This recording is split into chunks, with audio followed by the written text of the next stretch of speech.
करते हैं रामपुर से। ये बड़ी खबर है, अब्दुल्ला की मुश्किलें बढ़ेंगी या राहत।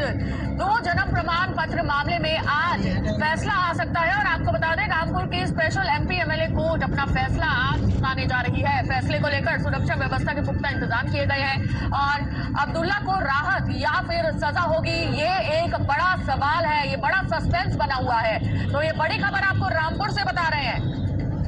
अब्दुल्ला को राहत मिलेगी या फिर अब्दुल्ला को सजा दी जाएगी, इसका फैसला आना बाकी है।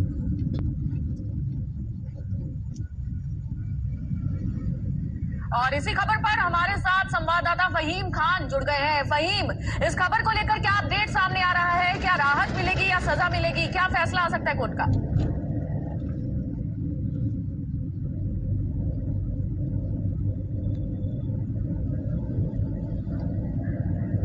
फहीम, शायद आपका म्यूट हो रखा है माइक, प्लीज उसे अनम्यूट कीजिए।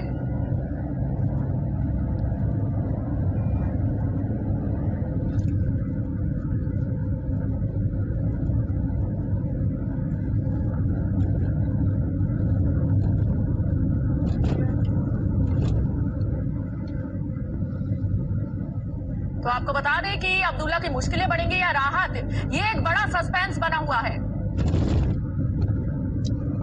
तो हमारे संवाददाता फहीम के पास सीधे लिए चलते हैं। फहीम, ये बड़ा सस्पेंस बना हुआ है कि राहत मिलेगी कोर्ट की ओर से या फिर सजा सुनाई जाएगी, क्या लगता है? जी बिल्कुल, देखिए जिस तरह से अब्दुल्ला आजम का ये मामला सामने आया और इसमें 2019 में आकाश कुमार सक्सेना विधायक, जो इस वक्त रामपुर के शहर विधायक, उन्होंने मुकदमा दर्ज कराया था। उसके बाद में लगातार डे टू डे हियरिंग हो रही थी। इसमें बहुत सारी कोशिशें की गई अब्दुल्ला आजम की तरफ से। इस मामले में हाईकोर्ट और सुप्रीम कोर्ट तक वो गए। कल सुप्रीम कोर्ट ने भी इसमें उनकी याचिका को खारिज किया है और खारिज करने के बाद अब रामपुर की एमपी एमएलए कोर्ट का रास्ता बिल्कुल साफ हो गया है कि अब्दुल्ला आजम के खिलाफ वो आज आदेश पारित करें।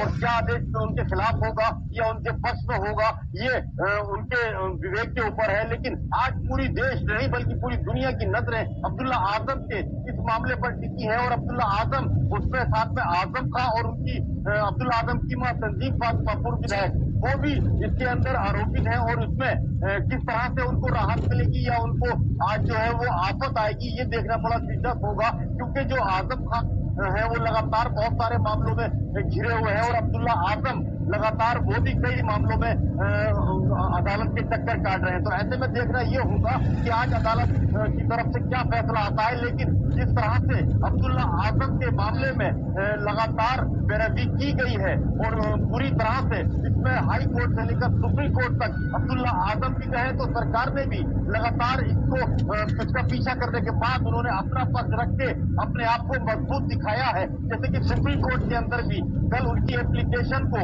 इसलिए खारिज कर दिया गया था क्योंकि इसमें वक्त बहुत कम बचा है और इस वक्त के हिसाब से उनको समय बहुत ज्यादा दिया गया। और जो आखिरी वक्त था बहस का, अब्दुल्ला आजम को गवा चुके हैं। जबकि कोर्ट ने साफ कहा था कि आप अगर चाहें तो 16 तारीख तक भी इसको, 16 अक्टूबर तक भी आप इसमें बहस को अपनी लिखकर भी दे सकते हैं। अगर यहाँ आकर बहस अपनी नहीं कराना चाहते तो आप लिखकर भी भेज सकते हैं। लेकिन वो वक्त भी बीत चुका और अब्दुल्ला आजम उस समय को भी गवा चुके, अपना पक्ष वो नहीं रख पाए हैं। और ऐसे में जब कोर्ट का फैसला आएगा तो कोर्ट के फैसले के बाद ये सोची साची समझी इसे जो है वो रणनीति माने या लेकिन क्या फहीम, अगर ये फैसला अब्दुल्ला के खिलाफ आता है तो किस तरह से उनकी मुश्किलें बढ़ेंगी? जी देखिए, मुश्किलों की अगर मैं बात करूं तो अब्दुल्ला आजम पहले ही विधायकी गवा चुके हैं क्योंकि उनके खिलाफ जो कई सारे मुकदमे थे। एक मुकदमा उनका सुप्रीम कोर्ट के अंदर उनकी एज को लेकर भी गया था और उसमें भी सुप्रीम कोर्ट से उनको राहत नहीं मिली। तो आज जो ये फैसला आएगा, ये फैसला क्योंकि विधायकी पहले गवा चुके हैं तो कोई ज्यादा बड़ा फर्क पड़ने वाला तो नहीं है अब्दुल्ला आजम को। लेकिन क्योंकि ये राजनीतिक घराना है और इस राजनीतिक घराने को इसमें एक तरह से ये जो मुश्किल है वो पूरे परिवार के लिए होगी क्योंकि आजम खां भी है इसके अंदर इसी मुकदमे में, अब्दुल्ला आजम की बात डॉक्टर तंजीम फातिमा भी इसके अंदर है। तो ये जो मुश्किलें हैं ये पूरे परिवार के लिए बढ़ेंगी। और ऐसे में देखना दिलचस्प होगा कि जब सुप्रीम कोर्ट और हाई कोर्ट से इनको राहत नहीं मिली है तो ऐसे में रामपुर की कोर्ट इनको राहत देगी या नहीं, क्योंकि ये अपने आप में बहुत ही हाई प्रोफाइल मामला है, बड़ा चर्चित मामला रहा है। और इस मामले में आकाश कुमार सक्सेना लगातार जो बागी है इसके, वो लगातार इसका पीछा करते रहे हैं। और अब्दुल्ला आजम ने जिस